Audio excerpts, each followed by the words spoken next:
si c'est à nous. Puis si c'est à nous, bien, on va faire notre possible pour les ramener à la maison. Une innovation québécoise pour les écoles de l'Avenir, Durham et Lefebvre. Après avoir remporté l'an dernier le prix de l'école en forme et en santé, l'école L'Avenir récidive en instaurant cette année une ligue de football chez ses élèves du primaire de la 4e à la 6e année. Un projet qui n'était seulement présent qu'à Québec et Montréal auparavant. Ce qu'on commence cette année, c'est une innovation à la demande des élèves, avec l'appui des élèves, c'est de partir un entraînement football, les préparer pour être capable de faire partie d'une équipe au secondaire. Parce que l'engouement au football est extraordinaire ces temps-ci. Fait que, et les jeunes, comme vous allez le voir tout à l'heure, la principale préoccupation, c'est sur l'heure du midi, en milieu défavorisé, on a beaucoup de violence.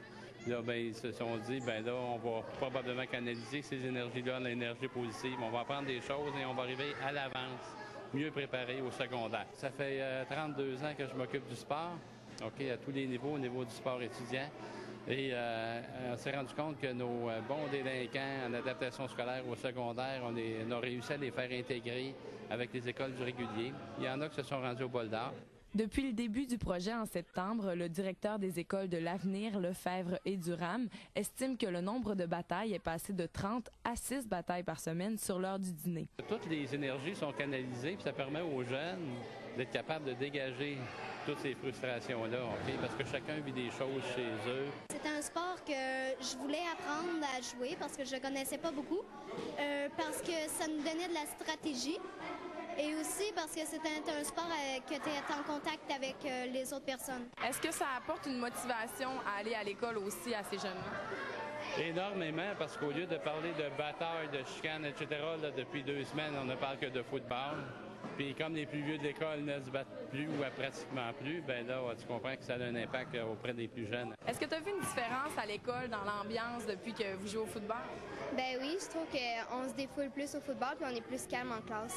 On est dans des petits milieux, puis en plus, c'est des milieux défavorisés. Fait que on n'a pas ce qu'il faut pour acheter du matériel, on n'a pas ce qu'il faut pour acheter des ballons. Puis là, bon, on court, là, le Canadian Tower, là, avec leur organisme, Enfants Secours. On va voir à peu près tout le monde qui peut nous aider pour être capable de leur permettre de vivre ça.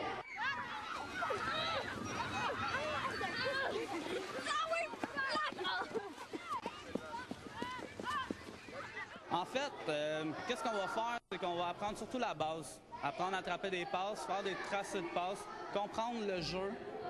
On appelle ça du man-to-man aussi, c'est la défensive homme à homme. Après les fêtes, on va être avec beaucoup plus de stratégie puis de simulation de jeux réels avec ce qu'on appelle le flag football, OK? Il n'y a pas de contact encore, mais où on apprend encore des stratégies, on apprend à en jouer. Et à partir du 2 mai, ben là, on va les habiller, puis on va faire une couple de parties inter-écoles. Est-ce que c'est une activité payante pour les jeunes? Ça ne coûte absolument rien si l'enfant est vraiment engagé. Par contre, il y aura des frais s'il ne respecte pas son engagement. Alors, on a rencontré tous les jeunes, on a écrit aux parents, on a expliqué aux parents à quoi servait le projet, les impacts que ça aurait aussi en mathématiques, au niveau de la logique mathématique, de la stratégie, de la conceptualisation, de voir qu'est-ce qui se passe. Dans un problème mathématique, comment ça peut les aider? Bien, c'est parce qu'au problème mathématique, on a toujours 2 ou 3 règles dans un problème écrit, parce que le problème est toujours là.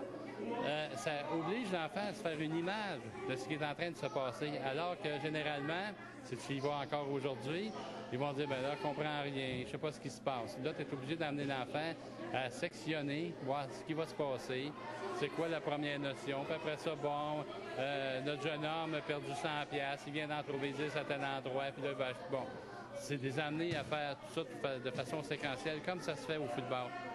Qu'est-ce qu'on fait dans la première seconde, tout le monde, lorsqu'on met le ballon? Après ça, qu'est-ce que toi tu fais? Qu'est-ce que l'autre va faire? Puis là, tu arrives en classe après, puis on dit, le problème écrit, il y a 3 notions qu'il faut que tu traites. Bien là, on va dire, il y a juste ça. C'est ça qu'ils vont dire dans 1 an ou 2. Tout le monde est capable d'attraper un ballon puis de le relancer, mais c'est pas pareil parce que là, il faut être capable de faire une stratégie pour savoir à qui le lancer, puis trouver des façons pour pas que l'autre adversaire l'attrape et tout ça. Comment les parents réagissent à ce projet-là? Bien, à date, des félicitations de toutes parts, sauf les petites blessures mineures. Bien là, on n'aimerait pas que les jeunes en aient. Bon, on a eu un cette semaine qui s'était tiré le doigt, etc. Mais On pourrait le faire à n'importe quel autre sport ou en s'amusant sur l'heure du midi, mais ça fait moins mal qu'un bon coup de poing sur la gueule. Si on porte